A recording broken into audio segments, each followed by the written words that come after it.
guys, I just had an amazing Saturday night up in Tampa at the Tampa Garden Club. I am now headed home on a Sunday after going to a gala. It was actually, if you think about gala, you're an apple. But the correct way to pronounce it apparently is gala. I got to get all fancied up and everything. It was so fabulous to be able to share my story. I've had a lot of time in the last 24 hours to reflect on my story of cancer survivorship and long-term benefits and what's really important to me. And last night it became clear when I was up on stage that I wanted to impact people in a way that I can't do that with just sharing, a story of when I was diagnosed at 18. And yes, if you see those clips, it was one of those, it was moving, it was heartfelt. I put myself in a very vulnerable light. And I met so many incredible people, other cancer survivors my age. Yes, I'm going to be 34 in a month and 9 days now.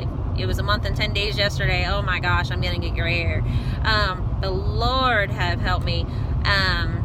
It's one of those that as I go back into the classroom tomorrow, I have a new perspective. Live fearlessly.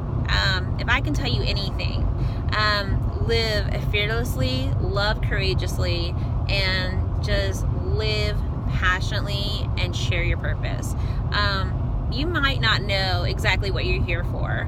And that became quite clear with a dear friend of mine about literally 20 minutes ago. I shared with him, the clips from last night, and he put it in perspective, and it changed the way he thought, and it changed the way he felt about me, and it hurt. It was very hurtful. But it doesn't mean we're not friends. It has nothing to do with that. It's just one of those that, like, if you don't meet somebody in the right circumstances, it may never happen. I'm not looking for love. I've given up on that aspect of my life. Losing Michael was very, very hard for me. It's been 8 years as of Friday that he was put in his resting place. I live so courageously through him and his legacy. He did more serving our country than me surviving cancer. And cancer, yes, it's a 6-letter word that is so brutally honest. I wish I never had that word in my vocabulary, but it happened, and you know what? It's okay. It's 50-50 chance in life, It's kind of like rolling dice, and you're either going to get, good double numbers, or you're going to get really bad numbers. So it's one of those, kind of like playing the lotto, Hey, you play the lotto, you pick the right numbers. Hope to God you go to a psychic before you go to, get your lottery ticket. I mean, damn, I don't even know why psychics aren't even rich, because, they're supposed to be psychic. Come on, seriously. But anyways, getting back on track.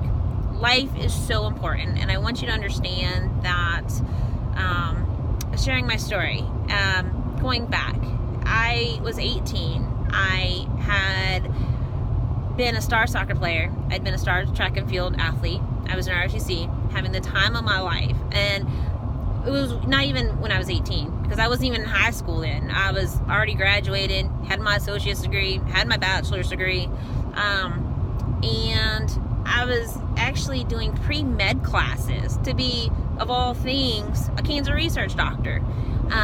July 17th came and went. I was diagnosed that day. It was the same day that my friend Amy passed away in a car accident. I didn't get to go to her memorial service. I was stuck in a hospital, hooked to a ventilator. But you know what? It doesn't define who I am. I define my life. And so when you're down on your luck, and when you're down and out and depressed, yes, I've been there. I was there last night. God forbid. And thank God I stayed in Tampa. Thank God I, did the things that I needed to do to make sure I was okay. But think of yourself. You're much bigger than one person, and everybody's going to be there. You might not see it today. You might not see it tomorrow. You might not have anybody in your corner when you're playing four corners of the world here, seriously. But know that you'll always have a friend nearby with me. You can pick up your phone, text me, call me, email me. Don't Facebook it, because I don't kick it back or anything like that. I don't Twitter it, tweet it, whatever, because it's just not cool. Like, social media is a joke. My kids at school, they're like, why don't you do this, miss? Why don't you do that? Because I live my life with no regrets. And if I say something on social media, you might regret it. So, in the end, live your life with no regrets. Live fearlessly, live courageously, and live and love passionately. So, that's my best advice for you today as I'm driving down I-75 south to Naples. But I'm not going quite to Naples. I am headed to Fort Myers, and I am going to spend time with my dog, spend time with some friends, and I'm going to just live each moment. So, love you. Peace out. As I say in my world, peace out, Girl Scouts, because it's not over till the fat lady sings, and I still haven't sang yet. So, talk to you soon. Bye.